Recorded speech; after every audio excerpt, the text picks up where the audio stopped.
The poem of the man God. The third year of the public life. Chapter 490. At Bethany. One can kill in many ways. 14th of September, 1946.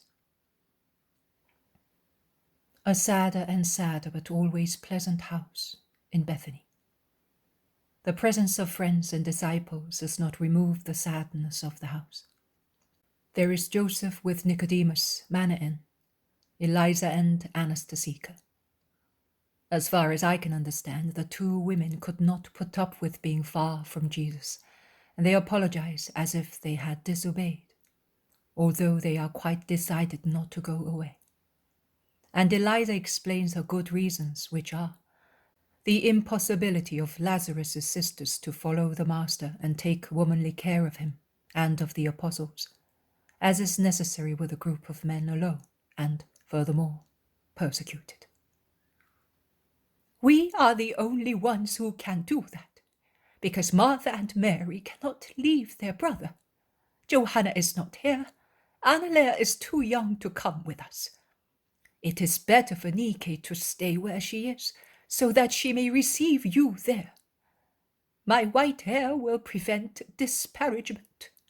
I shall precede you wherever you go, or I shall stay where you tell me, and you will always have a mother near you, and I shall feel as if I still had a son. I will do what you want, but allow me to serve you. Jesus agrees when he hears that they all think that it is the right thing to do.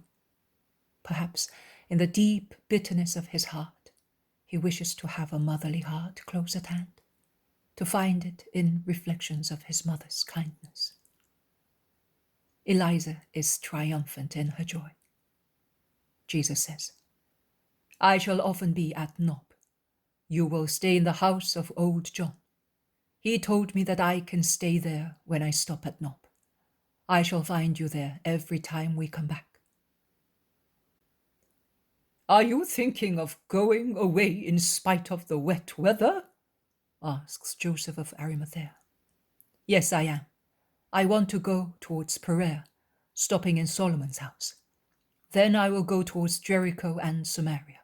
Oh, I would like to go to many more places. Master, don't go too far away from the roads and towns, garrisoned by a centurion. They are undecided, and the others are undecided as well. 2 fears, 2 surveillances concerning you, and in turn.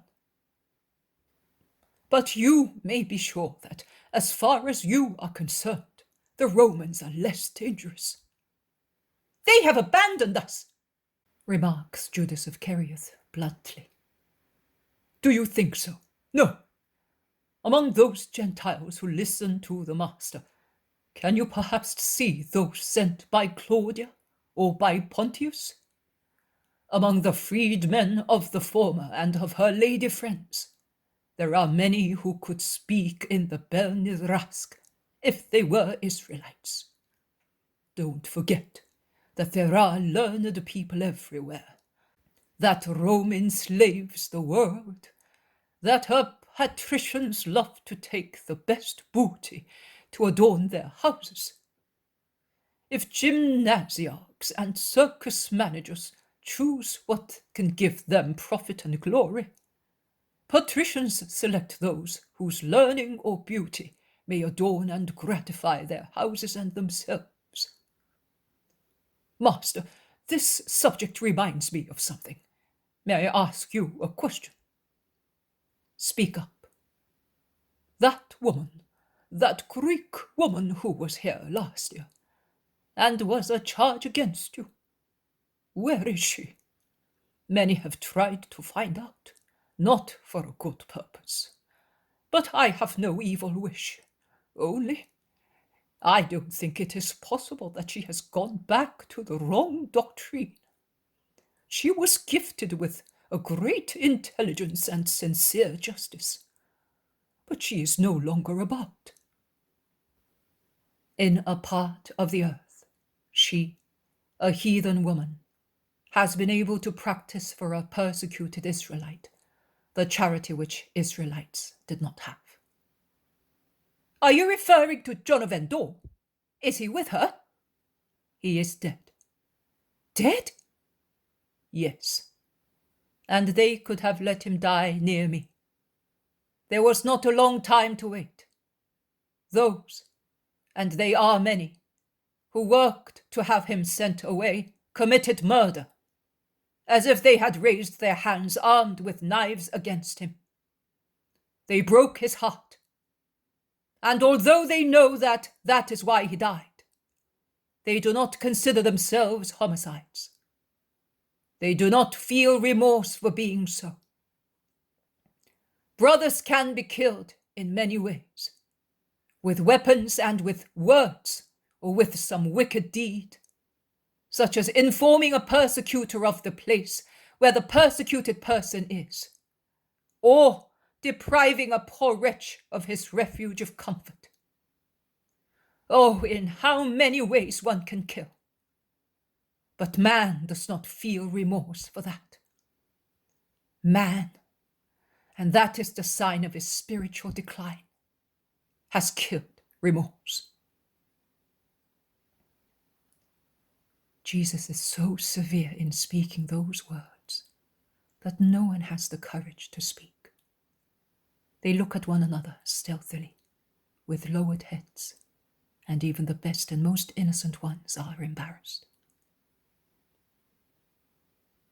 After a moment's silence, Jesus says, "No one need inform the enemies of the dead man and mine of what I said, to give them a satanic joy.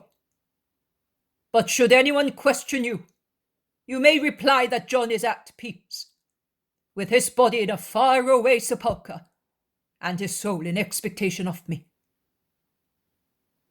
"Did that grieve you much, Lord?" asks Nicodemus. "What, his death?" "Yes." "No, it did not. His death gave me peace, because it was his peace.